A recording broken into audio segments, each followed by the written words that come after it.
Hey, Clay, can you take us through two different stretches of your game in the first half with your scoring explosion and to open the fourth quarter, how you're approaching those things without Steph and Durant?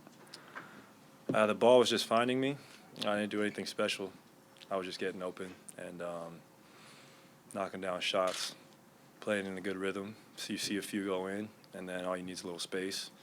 But give credit to my teammates. I got a lot of good shots off offensive rebounds and all shots within the offense. So it's not like I was doing anything. Just more volume, but nothing I don't do usually. Just try to get open and shoot that shot.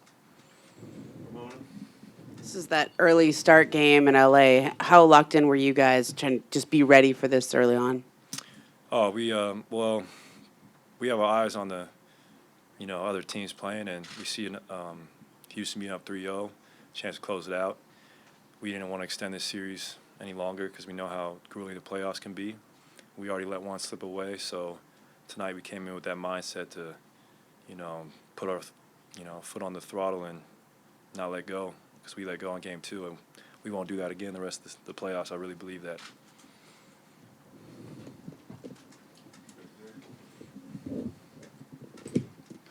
TBJF Hoops and Brews. Clay, when you're in those situations where you get hot in the first half, I believe you had 25 in the first half. What's your mentality going into the second half? Is it more so to continue to play within the flow, or is it to kind of just be a little bit more aggressive? Yeah, it's definitely the former. Just play within the flow. I'm not good when I'm forcing shots up. That's not my game. I got to work off my teammates. I got to play within the offense that Steve has, laid out, which has been great for us. I mean, since he's been here. And, when I play within that flow, that's when I have huge nights, not just trying to go out there and hunt for great shots, but not settle for, contested looks just because I've made a lot of shots in the first half. But to be patient and we're on the defense, let my other teammates get involved as well. Clay, I assume you're referring to Houston going up 3-0, right?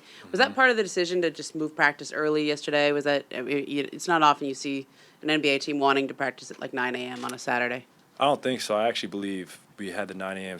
start time to get us ready for the day.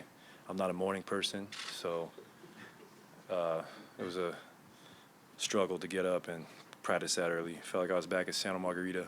But it was fun, man. Anytime I'm playing at Staples, I really enjoy it, especially I was so lucky as a kid to come here and watch playoff games, now be a part of it. It's a real joy for me. Your left.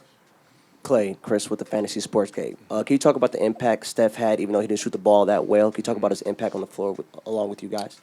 He still stuffs the stat sheet. I think he had close to 10 rebounds, made some great passes, had timely steals, and he did make some huge shots for us when we had nothing going on the offensive end. That step back on the left wing was a huge igniter for our offense, and even when he's not shooting well, we still trust him to take any shot he takes. I mean, he's proved it with his career and his track record, greatest shooter and scorer, one of them of all time.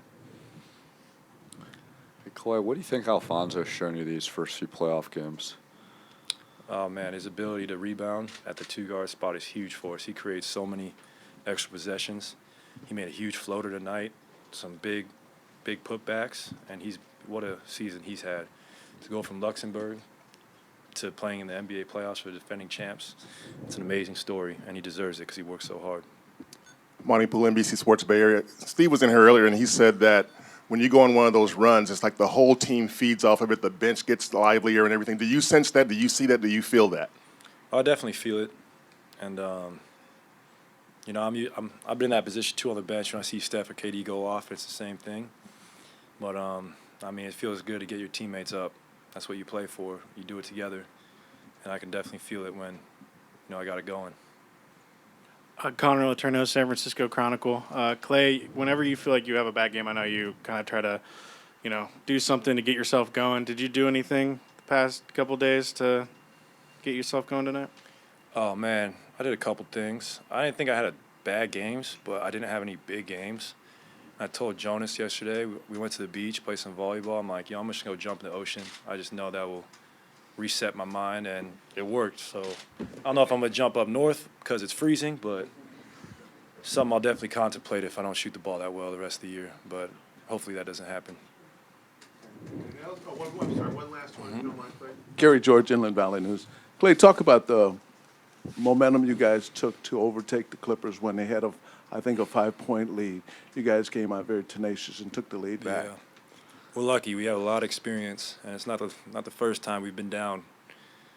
You know, going into a fourth quarter, up in the series or down in the series. So we know just to play with poise, patience, and play together. If we do those three things, we're almost unstoppable, especially when we're locked in mentally. So we weren't that worried. You know, we know they're a good team. They got some great scores. They're going to make a run. You just can't let it deflate you.